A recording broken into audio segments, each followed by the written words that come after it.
नमस्कार, सुप्रभात. मी सुनील. आपण पाहतात आवाज इंडिया मराठी. आता एक नजर टाकूयात महत्त्वाच्या घडामोडींवर. टीम इंडियाने सलग 7वा सामना जिंकत आशिया कप ट्रॉफीवर आपलं नाव कोरलं आहे.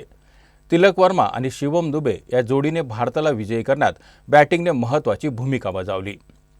तिलक वर्मा आणि शिवम दुबे या जोडीने केलेल्या निर्णायक खेळीच्या जोरावर टीम इंडियाने आशिया कप स्पर्धेत इतिहास घडवला आहे. टीम इंडियाने अंतिम सामन्यात कट्टर प्रतिस्पर्धी पाकिस्तानला पराभूत करत आशिया कप ट्रॉफीवर आपलं नाव कोरलं आहे. पाकिस्तानने टीम इंडियाला विजयासाठी 147 धावांचं आव्हान दिलं होतं. भारताने हे आव्हान 2 चेंडूआधी 5 विकेटच्या मोबदल्यात पूर्ण केलं. भारताने यासह सूर्यकुमार यादव याच्या नेतृत्वात पहिल्यांदा आशिया कप जिंकण्याची कामगिरी केली आहे. भारताने पाकिस्तानला अंतिम फेरीत पराभूत केलं.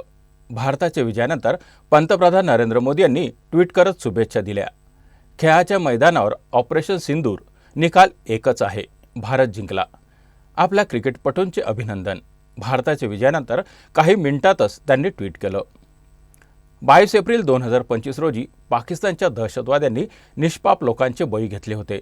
तेव्हा भारताने ऑपरेशन सिंदूर राबवत पाकिस्तानला धडा शिकवला होता.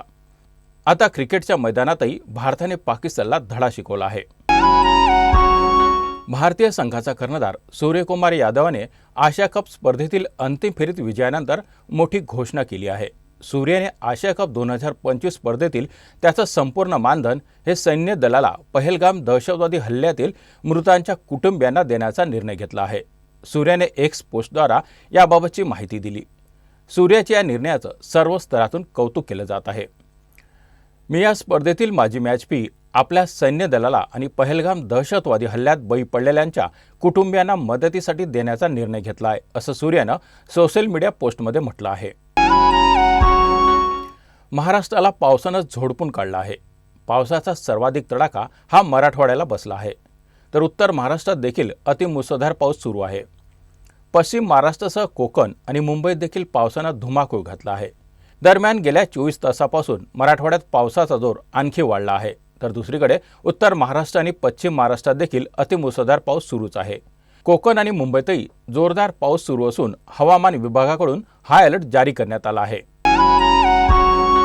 मुंबईत काल दिवसभर जोरदार पाऊस झाला होता. आज पहाटेपासून मुंबईत पावसाची संततधार सुरू आहे. आगामी काही तास पावसाचा जोर कायम राहण्याची शक्यता आहे. आज पहाटेपासून दक्षिण मुंबई आणि पूर्व पश्चिम उपनगरात जोरदार पाऊस सुरू आहे. जोरदार वारेही वाहत आहेत. सध्या आकाशात काळ्या ढगांनी गर्दी केली असल्यामुळे पावसाचा जोर पुढील काही तास कायम राहण्याची शक्यता आहे. महाराष्ट्र अतिवृष्टीच्या संकटातून सावरलेला नसताना आता पुढच्या काही दिवसात पावसाचा जोर वाढणार असल्याचं सांगितलं जात आहे. हीच बाब लक्षात घेता आता पालघर जिल्हा प्रशासनाने आज सर्व शाळांना सुट्टी जाहीर केली आहे. सध्या पालघर जिल्ह्यात मोठ्या प्रमाणात मुसळधार पाऊस पडत आहे. त्यामुळे गरज असेल तरच लोकांनी बाहेर पडावं असं प्रशासनाकडून सांगण्यात आलं आहे. महाराष्ट्राला पावसाने चांगलंच झोडपून काढलं आहे. पावसाचा सर्वाधिक तडाखा हा मराठवाड्याला बसला आहे. काल मुख्यमंत्री देवेंद्र फडणवीस यांनी औसा तालुक्यातील उजनी आणि तिरंगा तालुक्यात अतिवृष्टीमुळे झालेल्या नुकसानाची पाहणी केली. यावेळी बोलताना त्यांनी मोठी घोषणा केली आहे. आगामी पालिका निवडणुकांसंदर्भात उपमुख्यमंत्री एकनाथ शिंदेंनी पक्षाच्या कार्यकर्त्यांना कानमंत्र दिला आहे. पालिका निवडणुकीत वाटाघाटीवेळी पक्षाच्या आत्मसन्मानाला कुठेही ठेच पोहोचणार नाही असा विश्वास शिंदेंनी व्यक्त केला आहे. कोण कोणाशी युती करतं चिंता करू नका, त्याची सर्व गणितं आपल्याकडे आहेत, असा टोलही शिंदेंनी ठाकरे बंधूंना लगावला आहे. पालिका निवडणूक जिंकायच्या निश्चयाने दसरा मेळाव्यात गर्दी करा असं आव्हानही शिंदेंनी पदाधिकाऱ्यांना केलं आहे.